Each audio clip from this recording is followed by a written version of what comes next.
In Pavlov, he did the experiment on dog, that means in animals, and proved that animals may behave classical conditioning.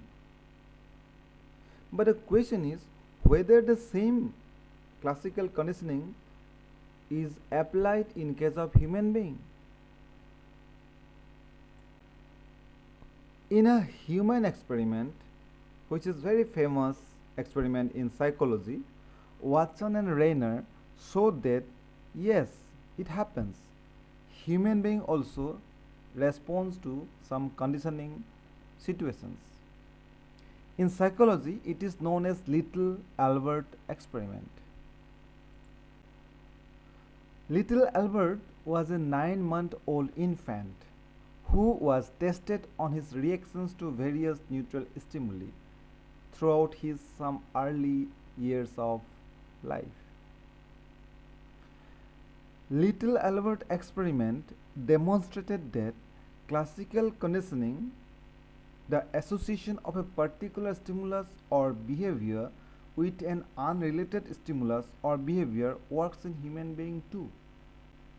Albert was a baby who had not previously demonstrated any fear of rats.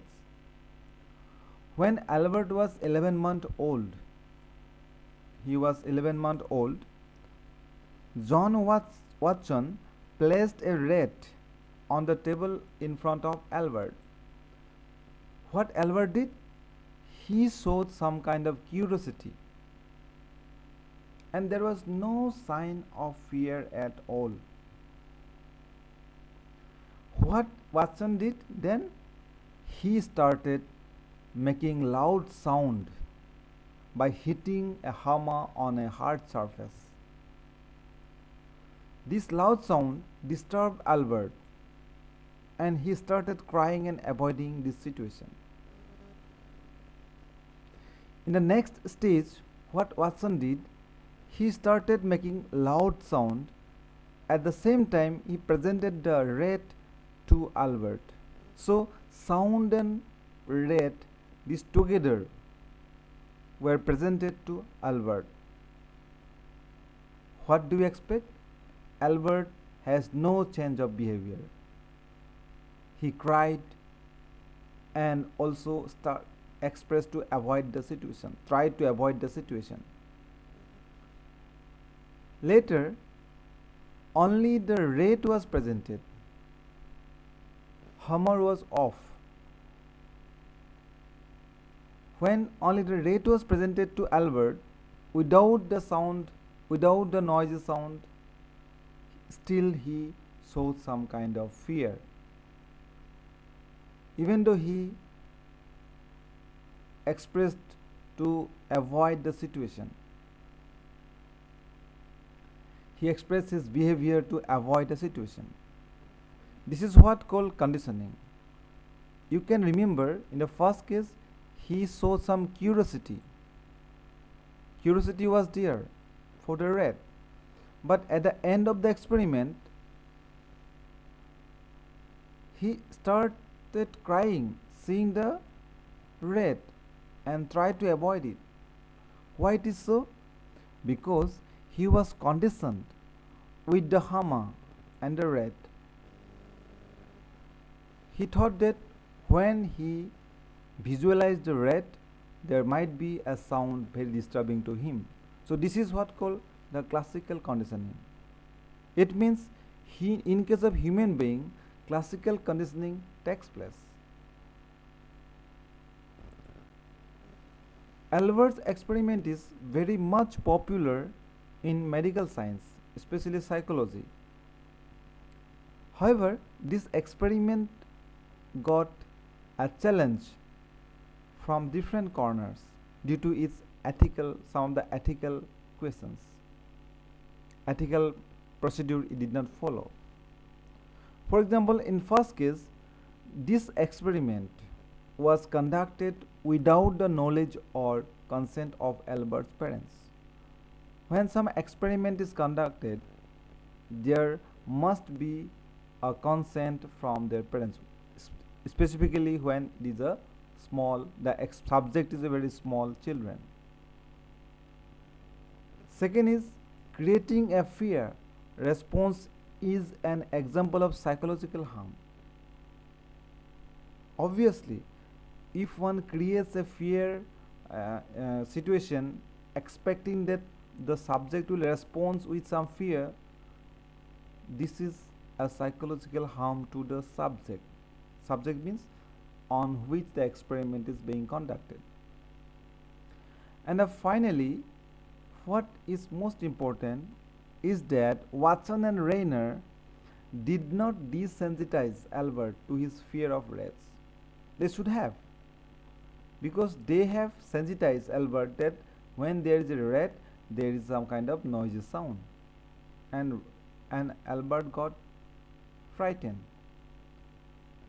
Later, Watson and Rayner did not do anything to remove that behavior that is imprinted in case of Albert. This is called desensitization. They should have done some desensitization which would have helped Albert to avoid those situations, but they did not. So these are the questions, ethical questions, for which the little Albert experiment, although it was a very classical experiment, did not get that very much welcome in case of science. Not only Albert's experiment, in nature we have lot of experiences. One of such experiences is lightning and thunder. When there is lightning, we expect there is a thunder, and when both of these take place, we got some kind of nervous, we feel some nervousness, wincing, and start fearing the situation. So, but when this at the advanced stage, even though the lightning takes place, we believe that, or we expect that some thunder might come, might follow the lightning, and that also creates some kind of disturbance in our mind. But when this situation is repeated several times, lightning or thunder, lightning plus thunder, this situation slowly normalize our mind, and we stop fearing that kind of situation. We stop feeling nervous at such situation, during such situations. So this is one of the example of conditioning, classical conditioning. Another most beautiful example is that the small kids, they like to have milk at their early stage of life, and whenever they see a bottle of milk, they feel so happy.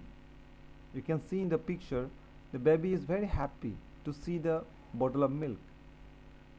But many times when they see their mother, they don't feel very much happy, because they expect the food, in place of food their mother is coming and controlling over them. However, when the food and mother both are visualized, or you can see both of them, food and mother, or mother is always there with some kind of food, they again feel happiness. And if this is repeated several times, means if mother is feeding the kid for several times, one time comes, even the food is not there in mother's hand, they feel happy seeing their mother. This is a very, very good example of classical conditioning. In some other mental disorder cases, you will find that classical conditioning plays a very great role. One of such example is arachnophobia. In case of arachnophobia, the fear is for spiders. How it grows? When a young child witnesses that his or her parent displays some fear behavior, seeing a spider, the children also develop the similar behavior. This is called arachnophobia. This picture is very familiar to you. Even though if I cover the bottles, cover the name, seeing the color, you can easily reply or you can easily tell which advertise is this or this advertise is for which company. Yes, this is Coca-Cola. Red means Coca-Cola. You can see the line red, white and U. These two, red and white, red background, white letter. These two combination means Coca-Cola. So these advertising agencies, while marketing, they advertise such a way that if you close your eyes, you visualize the advertise in a particular form, red and white. This is called conditioning. Whenever you feel thirsty and it comes to your mind that red and white, yes, it is Coca-Cola. So this conditioning helps the company to increase their sale of rate of sale. Another good example of commercialization is that big sale. You know, wherever you see this word big sale, you expect that there might be some heavy discount or some offer, 1+1, one free with one. So this kind of offers are there. That is why it is big sale. So people are there. They are totally conditioned that whenever big sale, they visit that particular store, even though they don't require some item, not necessary, they purchase because it is a big sale. So this is a kind of a commercialization of the product, the classical conditioning. Here, what is classical conditioning? The word big sale. You can see in the second case 50% off. That is why it is big sale. Only today. You know, this is another kind of cannot say conditioning, but another kind of bait, attraction, that only today you get this big sale. So you will rush to that store and you will purchase something which are not required at that moment. So big sale is a very strong example of classical conditioning in commercialization. I think you have understood that classical conditioning as a behavior also takes place in case of human being.